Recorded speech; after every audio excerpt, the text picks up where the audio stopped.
All right, g'day, hi, and welcome. Okay, so you've got my TAC 12 string, which, yeah,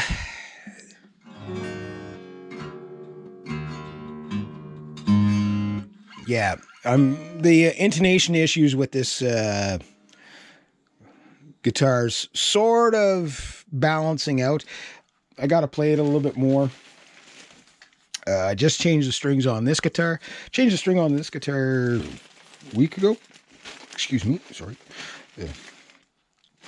So today's topic is I'm getting these guitars kind of ready for gigging again. Now, the problem is, okay, this guitar is a lot newer. I bought this in 2016, maybe 2017. No, 2020. We'll say 2020. 2019. It was 2019 when I bought this. Yes. I bought that in either 2004 or 2005. So I've had this guitar at least 20 years, and I've had this since 2019, I think. And the goal was to buy this guitar because I'm a big fan of the 12 string. I know a lot of people think 12 strings are harder to play and stuff like that, but if you set them up right, they play really amazing. And people that have heard this 12 string, it's a good sounding 12 string. Hang on a second. Kitty cat, you're driving me crazy. Yeah, well, I'll be down there in a minute. Yeah, you stay down there. You're going to ruin my video anyway. Kitty cat. You know what's funny? That cat is 16 years old. And she's quite the character. I'm going to take some of the dust off of this. That's the only thing about a black guitar. Good luck keeping it clean. So when I bought this, the goal with this was to, because what happened with this guitar, I just did some videos on this. This is my Ibanez AEL-10 circa 2004, 2005, whenever I bought it. And I believe it was 2005. But I accidentally poured a little bit of guitar polish and it got into the controls and it shorts them out. So sometimes they work, sometimes they won't. And I can't rely on it. But what was great about this guitar, value, again, I can't stress how, like, this guitar owes me nothing, but bang for the buck, it's like such a good guitar because it has 1/4 inch and XLR on there. Now, the cool thing about that, okay, is when you plug into the XLR, you'll never use a 1/4 inch jack again on an acoustic guitar. You get full frequency response of the highs, the lows, whatever, where it sounds a little bit thin and cheesy with the just a 1/4 inch jack. That said, the electronics in this are a lot newer and they sound a lot better than what they did in the Ibanez. But this one, when I lowered the action, and this is a common problem with these guitars, is I got this working, this working, this working, this working, then I got almost no volume on these. Because what happens is if it doesn't have enough pressure on the bridge, that little plate on the bottom of it, it doesn't resonate enough, so you either get a faint sound or like no sound. So I've got a guitar that's like having like this on like these three strings on 3 and these on 10.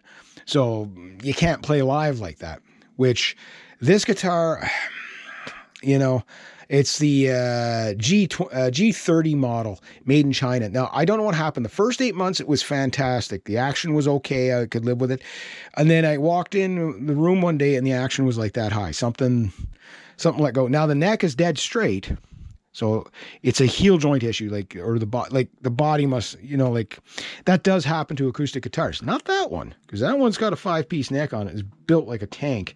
But this one, now mind you, it is a 12 string and it is very, 12 strings. It's not uncommon to have most of the stress kind of comes in somewhere around here. So over time, the whole neck tends to want to come up like that. And the more it does it, the more it does it, right?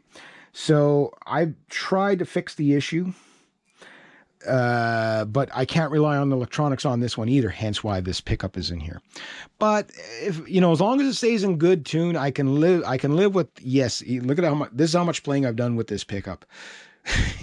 This was $85 at the time. I definitely got to get another one. That's just from the pick hitting it. But you see, I don't hit the guitar at all, but I hit the, hit the pickup, And it sounds like junk. I get it, but it does the job. And people, they get more blown away by how well you play than the tonal quality and stuff like that. But if you can add the tonal quality to it, it's even better. So I do want to do some gigs. I'm going to wait till there's no snow or so little snow, like maybe late March, April, whenever the roads are clear, and then see if I can make money that way. The idea is I know I'm not going to get rich as a musician. Anyway, the thing of this topic is how to make money as a musician when it's so hard to get into a band. Like, I can find musicians. There's musicians in my area, but the problem is I usually have a genre problem where it's not a problem, but it's just they're all into like playing the same old songs every other band has been playing that you see locally. You know, it's like, oh no, we can only play stuff from the 1960s, 1970s, and 1980s. You know what I mean? And they don't try anything new because they're like, oh no, people are going to like, they're not going to know the song. They're not going to like it. Doesn't matter what song you play. I've been on stage probably over 500 times in my life. Okay. And I don't know how many gigs I've done. I know I've done over 300, like 3-hour long gigs throughout my life. I'm 51 years old. Here's what I'm going to tell you. Even if a person has never heard the song before, even if that song is from a different genre, if you got a country guy who only likes country, nothing but country, and he's hearing an acoustic version of an Elv88 death metal song played phenomenally well, he is going to be so blown away, he's not going to care what it is because he's not going to know it's a death metal song. He's just going to be like, I've never heard anything like that before. That's amazing. And how do I know this? Well, I'll go to the jam night, right? And I'll go and I'll play. And the song finishes, people clap. You know, kind of like, okay, well, they're not super enthusiastic about it, whatever. I get off the stage. I go back 2 weeks later and someone will come up to me, man, the last time I saw you, man, that was so great, that what you did, it sounded so great. It was just, wow, I never seen anything like that before. And you hear about it. So don't ever mistake a quiet audience. And in fact, the best audience you could ever have is one that goes dead quiet, completely dead quiet. Now, there's a caveat here. There is a major caveat here. Dead quiet, but looking at you.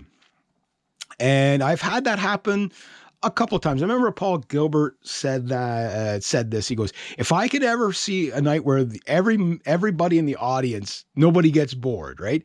And like that's his goal, right? And I'm like, that is a great goal to have, is to entertain the audience. So I'll bring in the Sugarland theory, which is with Christian French and what do you call her?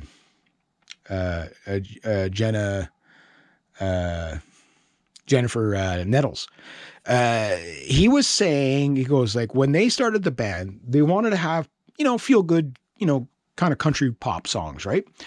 But they said, okay, well, how are we going to do this? Well, they said, well, first off, the way their philosophy is that if they were to go to see a show live, what would they want to see?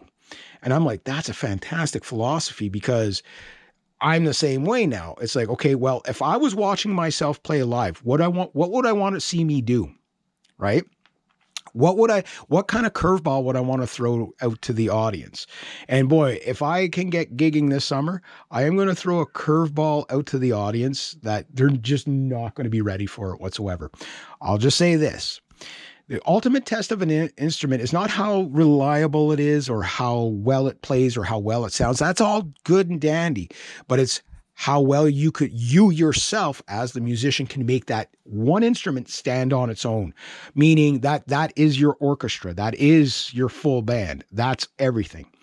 And if you can do this with any instrument you touch, and you can, that's the trick. But this is where creativity comes in, stuff like that.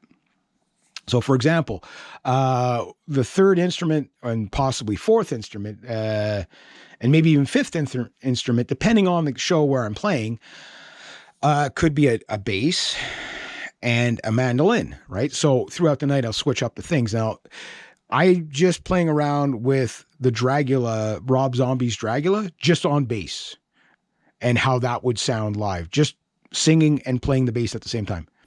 It's going to freak you out. When you finally get to hear me do it, it's going to freak you out. Now, that said, I also understand if you're trying to make money as a musician, It's hard to get into a band. It's hard to find people like and my cousin and I were talking about this because I'm like, yeah, it's so. He goes, is there any musicians around here for you? I said, there's some, but I said the problem is either it's just like, I'm like, hey, I want to play live and make money. Like they're like, I just want to jam. Like you get so many of those guys. They just don't take it seriously. Maybe they're just crowd shy, whatever. Whatever. And I'm not against jamming with those people, but I'm just like, well, rather than putting the time into just jamming for the sake of jamming, I'd rather put time into just creating a show. Start with 30 songs that you can get at least an average of 6 minutes out of each song.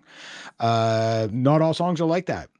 You know what I mean? So you have to take a song and make it yours or write your own songs. And I do play original music as well. So, that's how a lot of people do it, But the idea is when I'm in the room practicing, I'm a musician first. When I'm in the, recording my studio over there, I'm a musician first. When I'm writing songs, I'm a musician first. But when I'm on stage, I'm an entertainer first. And that is the most important thing you need to understand, is that it doesn't matter what you play. The music style doesn't matter. You can play death metal on acoustics. People love it. Trust me, I've done Elvedi songs. I've done freaking Teresa songs, and people love it. They're just like, that stuff's crazy. I've done Sabaton songs. I've done Nightwish songs. Like, people love it. It's crazy. I've done Metallica. I've done like all the popular stuff. But a lot of times, Elvedi, I've done Elvedi songs. And like the Call of the Mountains, okay? You play an acoustic version of that. People love it because they've never heard anything like that.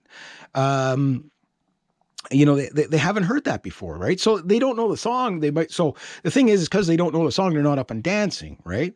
But you play like Brown Eyed Girl